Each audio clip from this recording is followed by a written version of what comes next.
ಮಾಹಿತಿಯನ್ನು ಕೊಡಬೇಕು ಅಂತ ಹೇಳಿ ಇಡಿ ಕಡೆಯಿಂದ ಈಗಾಗಲೇ ಡಿಸಿಸಿ ಬ್ಯಾಂಕ್ಗೆ ಒಂದು ಮೇಲ್ ಕೂಡ ಹೋಗಿದ್ಯಂತೆ. ಅದಕ್ಕೆ ಬೇಕಾಗಿರುವಂತಹ ಮಾಹಿತಿಗಳನ್ನ ಕೂಡ ನಾವು ಕಲೆಕ್ಟ್ ಮಾಡ್ತಾ ಇದ್ದೀವಿ ಅಂತ ಹೇಳಿ ಬ್ಯಾಂಕ್ನ ವ್ಯವಸ್ಥಾಪಕ ನಿರ್ದೇಶಕ ಜಿ ವಾಸುದೇವ್ ಅವರು ಕೂಡ ಪ್ರತಿಕ್ರಿಯೆಯನ್ನು ಕೊಟ್ಟಿದ್ದಾರೆ. ನೋಡೋಣ ಯಾವರೆಲ್ಲ ಯಾವ ರೀತಿಯಾಗಿ ತನಿಖೆಯ ಉರುಳಿಗೆ ಸಿಕ್ಕಾಕೊಳ್ತಾರೆ ಅಂತ ಹೇಳಿ. ಇನ್ನು ಮುಂದಿನ ಸುದ್ದಿಯತ್ತ ಗಮನ ಹರಿಸ್ತಾ ಹೋಗೋಣ. ದೆಹಲಿಗೆ ಈಗಾಗಲೇ ಮಾಜಿ ಸಿಎಂ ಬಿಎಸ್ವೈ ಅವರು ತೆರಳಿದ್ದಾರೆ ಅನ್ನೋ ಒಂದು ಮಾಹಿತಿ ಸಿಗ್ತಾ ಇದೆ. ವಿಪಕ್ಷ ನಾಯಕರ ಆಯ್ಕೆಗೆ ಸಂಬಂಧಪಟ್ಟ ಹಾಗೆ ಬಹುಶಃ ದೆಹಲಿಗೆ ಅವರು ಭೇಟಿಯನ್ನು ಕೊಡ್ತಾ ಇರುವಂತಹ ವಿಚಾರ. ಬುಲಾವ್ ಬಂದಿದೆ, ನಾನು ಹೋಗ್ತಾ ಇದ್ದೀನಿ ಅಂತ ಹೇಳಿ ಹೋಗೋದಕ್ಕೂ ಮುಂಚೆ ಯಡಿಯೂರಪ್ಪನವರು ವಿಚಾರವನ್ನ ಹೇಳಿದ್ದಾರೆ.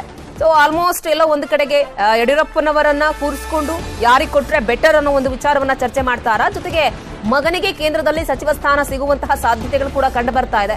ಅವರ ಮಗ ರಾಘವೇಂದ್ರ ಅವರ ಬಗ್ಗೆ ಕೂಡ ಚರ್ಚೆಯಾಗುವಂತಹ ಸಾಧ್ಯತೆ ಇದೆ. ಇವತ್ತು ಮಧ್ಯಾಹ್ನ 3 ಗಂಟೆಯ ಬಳಿಕ ವರಿಷ್ಠರ ಜೊತೆ ಮಾತುಕತೆ ಕೂಡ ಇರುತ್ತೆ.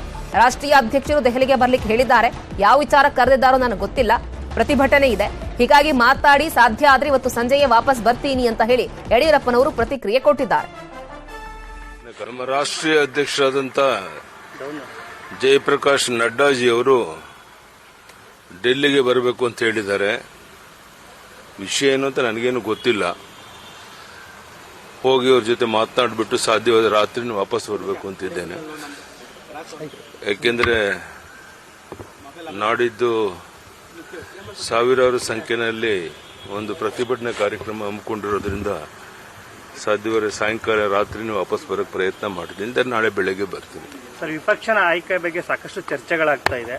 ಆ ವಿಚಾರ ಬಗ್ಗೆ ಅಲ್ಲೇನೋ ಪ್ರಸ್ತಾಪ ಗೊತ್ತಿಲ್ಲ. ಅವ್ರು ಏನು ವಿಷಯ ಚರ್ಚೆ ಮಾಡ್ತಾರೆ ಅಂತ. ಅವ್ರೇನು ಚರ್ಚೆ ಮಾಡ್ತಾರೆ ನೋಡಿಕೊಂಡು ಅವ್ರ ಮನಸ್ಸಲ್ಲಿ ಏನಿದೆ ತಿಳ್ಕೊಳ್ಳೋಕೆ ಪ್ರಯತ್ನ ಮಾಡ್ತೀನಿ. ನನಗೇನು ಸ್ಪಷ್ಟತೆ ಯಾವುದು ಗೊತ್ತಿಲ್ಲ.